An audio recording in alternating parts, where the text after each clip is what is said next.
This is a blog where I share my personal experience. I was born in a remote corner of Kyushu in 1985. I was born in 1985 in a quiet rural area of Kyushu. I have two older siblings, a sister 7 years older and a brother 4 years older. When I was born, both of my parents were still alive, and our family fit the image of a modest but happy household. One of my earliest memories is from a thunderstorm. I was so scared that I hid between my father's legs. He gently reassured me, saying, "It's okay." All three of us kids were frightened, so my mother tried to distract us by cutting up some castella sponge cake, and we all ate it together. It was scary, but it remains a happy memory. My mother, the eccentric. My mother was a very beautiful woman, sociable and popular. She was often admired. My father, on the other hand, was the quiet, intellectual type. Even now, I still wonder how these two completely different people met and got married.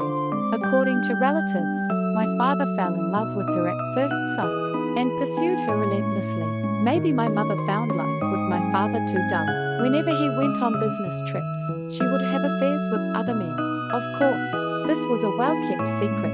We were harshly warned not to tell our father or any relatives if we accidentally let something slip. We were severely beaten or threatened once, even with being abandoned in the mountains. Even as a child, I vaguely thought, this person isn't mentally stable.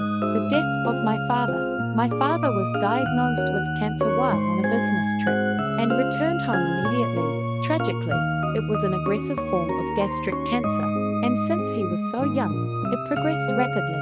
He passed away before we knew it at just 33 years old. I'm sure he must have felt great sorrow leaving behind 3 small children. After he died, I told myself, we'll survive together as a family of 4. But life, of course, wasn't that simple. The beginning of my mother's madness. After my father's sudden death, my mother must have been overwhelmed with shock and anxiety. She was now alone and responsible for raising 3 young children. Looking back now, I can understand her feelings, but at the time, I was terrified of her behavior. Her words, her gaze, and her presence. Not just me, my siblings were too. If we made her angry, she'd put all 3 of us in the car and threaten to leave us in the mountains. We would scream and cry, "No, please," but she'd leave us there, only to return some tens of minutes later. This bizarre routine happened multiple times. To this day, I still get uneasy when I go to the mountains. A house of secrets. I don't clearly remember whether it was before or after my father's death, but once, my mother's lover attempted suicide after a fight. He collapsed in the living room, covered in blood. My brother witnessed it directly and had a breakdown. I believe he still carries that trauma. My mother also had a habit of running away from home. Each time she disappeared, my sister, though still very young, took care of me. Sometimes concerned relatives or neighbors would come by, sensing something was wrong. But we knew if we told the truth, something terrible would follow. So my siblings and I would use our wits to make up excuses and diffuse the situation. Some kind people would say, "Tell me what's wrong, I want to help."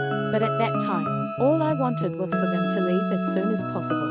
I just wanted to avoid escalating the situation. Could things have been resolved if someone had intervened back then?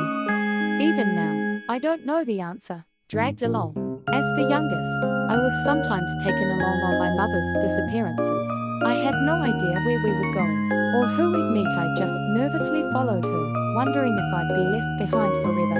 Despite everything, my mother occasionally showed kindness, and in those moments, I'd think, I really do love her after all. Human brains are fascinating that way.